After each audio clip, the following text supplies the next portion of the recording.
If you love local craft beer, chances are you're familiar with Scottsdale Blonde, Papago Orange Blossom, or Copper State IPA. Those are just some out of the more than 300 flavors from Huss Brewing Company, a business that started back in 2013 from Jeff and Leah Huss. I had a chance to sit down with them to talk about how they built their business, their struggles, their marriage as business partners, and later we took a tour of their warehouse. And when you meet Jeff and Leah, it's easy to tell who's the dreamer and who's the doer. But both have a whole lot of passion. Leah and Jeff Huss, you guys started back in 2013. Tell me how you started. I think officially started in 2013. The whole process actually started when we found out we were having our daughter in 2010, and it took about 3 years almost to get everything up and going. So he quit his job in January, February of 2013. Was that scary? It was terrible. Yeah. Terrible. Yeah, we had a 2-year-old. And 2-year-old, no money. Quit a stable job, 9 to 5, for a dream. Yes. Our insurance. We had no insurance. He was brewing for BJ's down in Chandler, and I owned and managed Papago Brewing Company with my business partners. So we came together with the idea that we should start something for ourselves, for our daughter, create a legacy for our family. And yeah, the rest is history.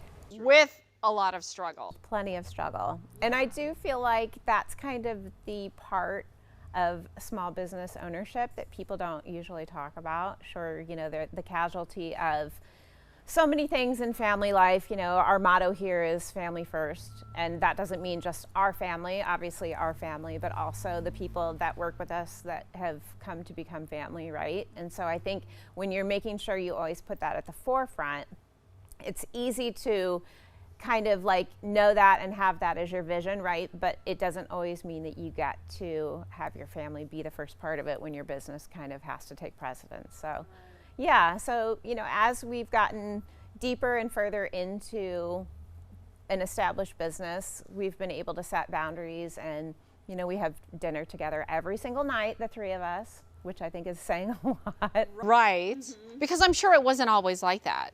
No, you know, we'd leave super early in the morning, and you'd be the one brewing, and then you'd take off after the brew was done and the filter was done or whatever. You either go on sales calls or deliveries and everything else, and you just got home when you got home.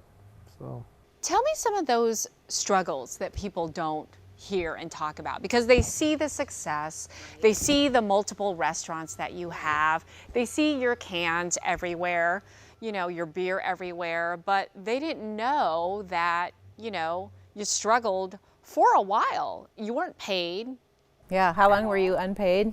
I think about a year, something like that, about 9 or 10 months. I got into a car accident, and I got money to fix my car at one point from the insurance company, and I just cashed it and lived off of that for a little bit. But you know, family vacations were like non-existent. Any of the fun little things, right? But I think the big one is being on call 24/7. So, you know, when alarms go off, right, you have to get up and be the one who runs out of the house, or pieces of equipment break.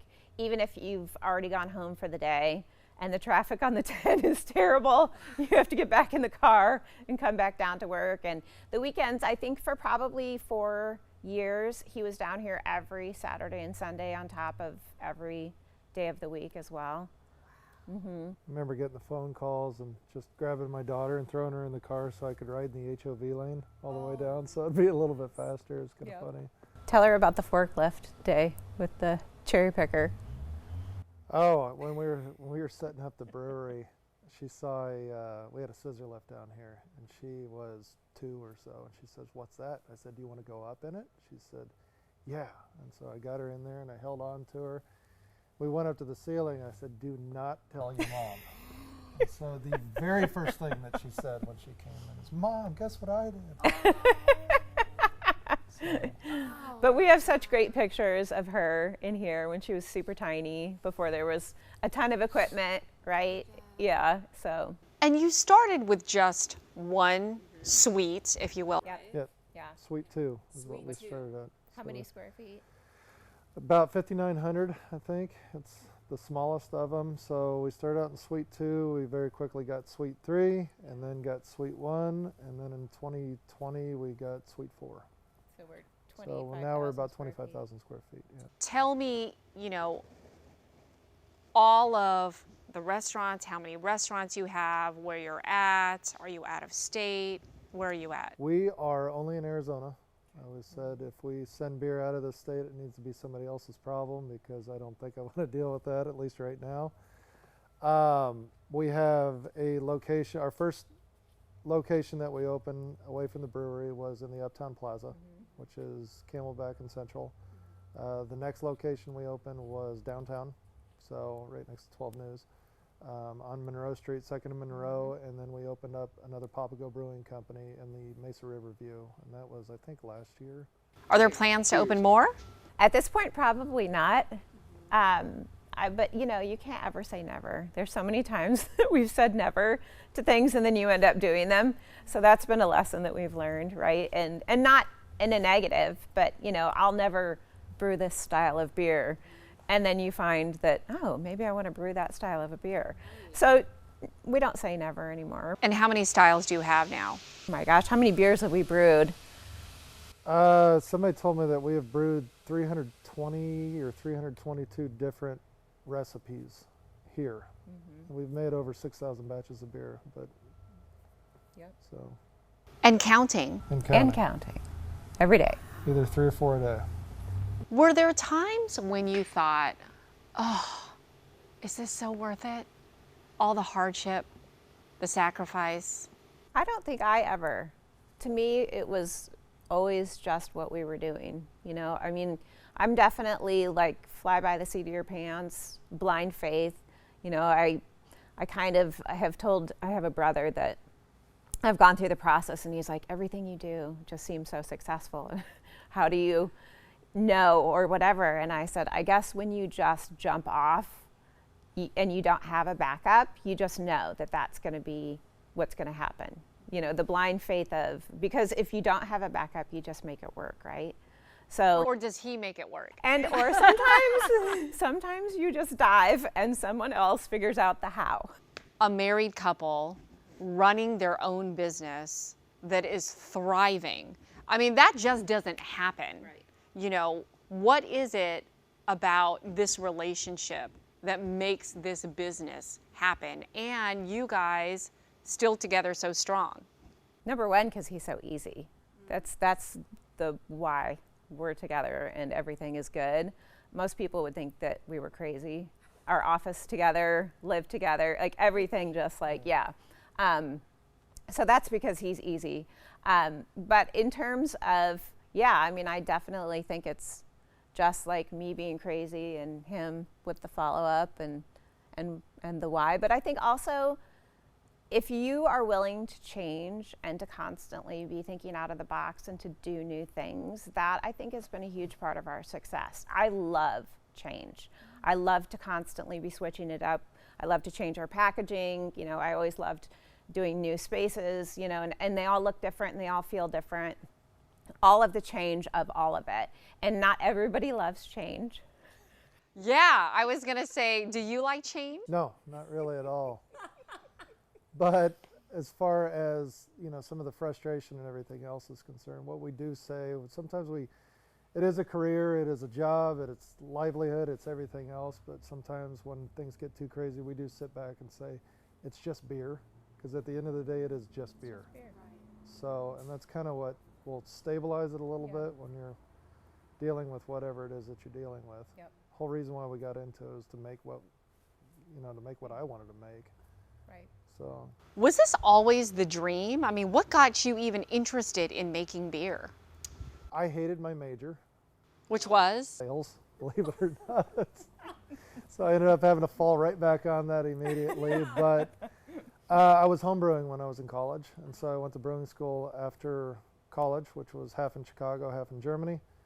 And then back then there were only about 1,700 breweries in the country. So compared to the close to 10,000 that there are now, so I ended up having to leave the Midwest, and I came out here when I got a job out here and got it going. So I was home brewing in college, and I was really interested in it. Do you think that you would someday own your own business? That was Start always the plan. Yeah, my original business partner on it was going to be my brother. As funny as that is, he and I really wanted to do this, and that was back in 2005. And then it became very apparent that he was not leaving his career or the Midwest, and so I ended up coming out here, getting experience, and going from there. And then with you, So we grew up 45 minutes from each other in central Illinois and met out here. oh wow, Right? So, yeah, when we met, I was already in the industry for 4 years. so you already had that love of beer. I did, 100%. And in fact, I remember drinking really good beer back before that was a thing. I will age myself here, but back when I turned 21, there was not that much craft beer out in the market, just, a Sierra Nevada Pale, Anchor Steam. So it was kind of a rare thing, and especially for a woman, to be super honest, right? So to be into craft beer. And so I came into it actually via the culinary route. That's my education.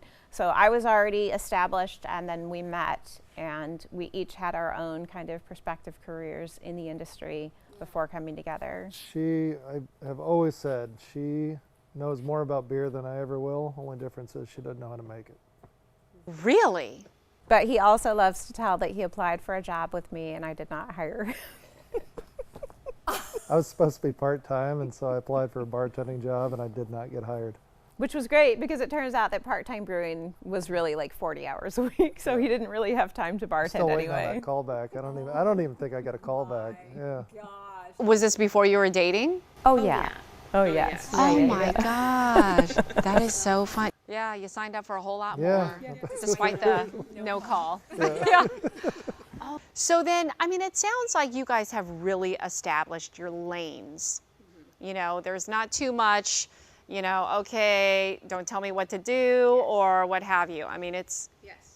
What are your roles? He's basically all things beer. I try to get the beer produced and on the truck. Operations. Operations, yeah.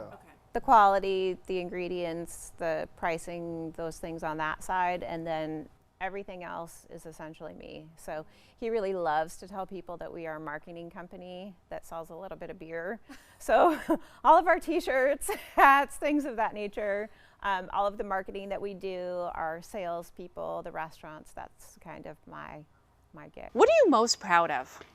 I think the name, to me, it signifies everything that we wanted it to be, which is a really solid, high quality product. We have some really high standards for our products, and I think our name in the market is good. On top of that, the way that we have established the business and the way that we have our relationships with our employees. They are, like I said, our family, and people come and they stay. Our number one employee is still with us today after 11 years. So we really pride ourselves on kind of being like the good guys. Why decide to open up a restaurant when you already had the beer? I think that a lot of people think that the two kind of go hand in hand when you're thinking about a brew pub, right? So for me, it was just kind of new and a way to expand, to get people in. Really, the tap rooms were founded on like the premise that it would be a neighborhood gathering space. We wanted people to come in and be a part of something. So, and we also wanted to be a part of that neighborhood. So that was kind of the putting down of roots into different places. Are you at where you've wanted to be for now? I think so, but because I do love change, that could change tomorrow. And I don't know what that looks like, if that's scaling to another state like he said he doesn't want to do, or if if it, At least today. yeah, who knows? People ask us all the time, have you ever thought about making different things, soda, which we did for a while. We've made soda just for in-house, or spinning off into different beverages. I don't foresee that would be that weird of kind of a trajectory for us at this point. Did you ever think that you would grow this big? I did. I did not think that we would grow this big as quickly as we did. Okay. So, I think that 10 years ago, maybe, I had hoped that we'd be about 3/4 or half the size that we were now, on our way to being as big as we are. I always knew. Yeah. And I think, so we sat down in our first meetings that we had with distributors to talk to them, and they asked us what the goal was. And I said, I guess if I'm being conservative, we would look at the 5th biggest in the state. But what I'd really like is the 3rd. So And our you are. 3rd year of business, we became the 3rd biggest in the state. How'd you celebrate? Oh, I don't think we did. I went to work. Like on to the next. Yeah, I'm not sure we actually really have taken much time, as terrible as that is. I don't know that we've done a ton of celebrating along the way. And not that it's sad. I mean, I just think you kind of, we live in this world, right? And so it's just kind of like, well, high five. From start to finish, tell me how the operation of making beer goes. So come on with me, we'll show you. So we're milling in here. Thank you.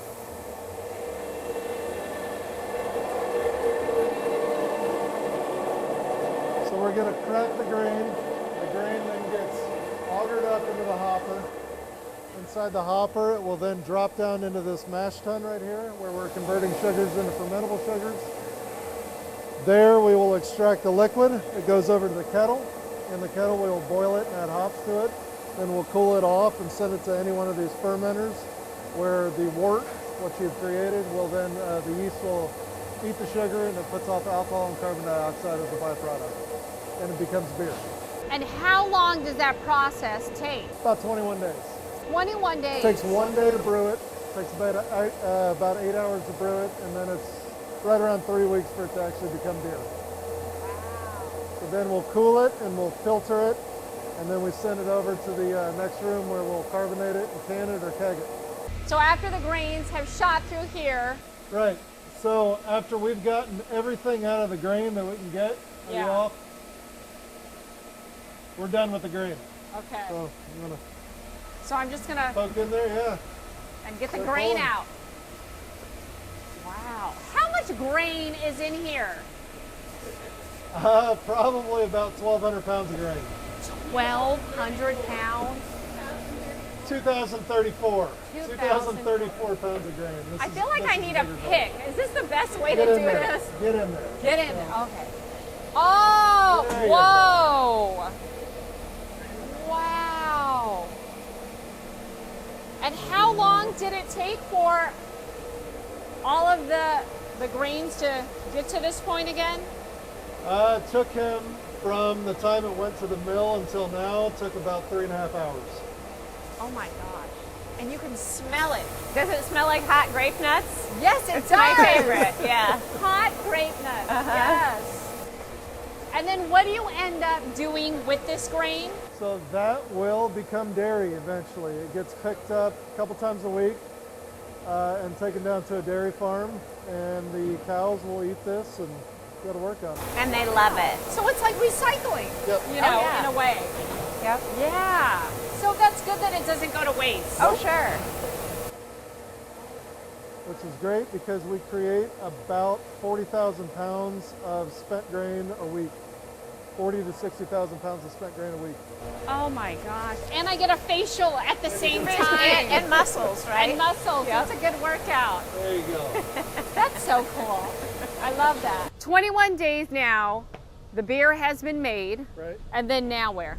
Now it is cold, and we run it through the filter and we bring it into this room. So this is the finished beer room, Suite 1, whatever you want to call it. So it will go into one of these tanks where we will carbonate it, and then we will run it through either the canning line or we will run it through and fill kegs off of it.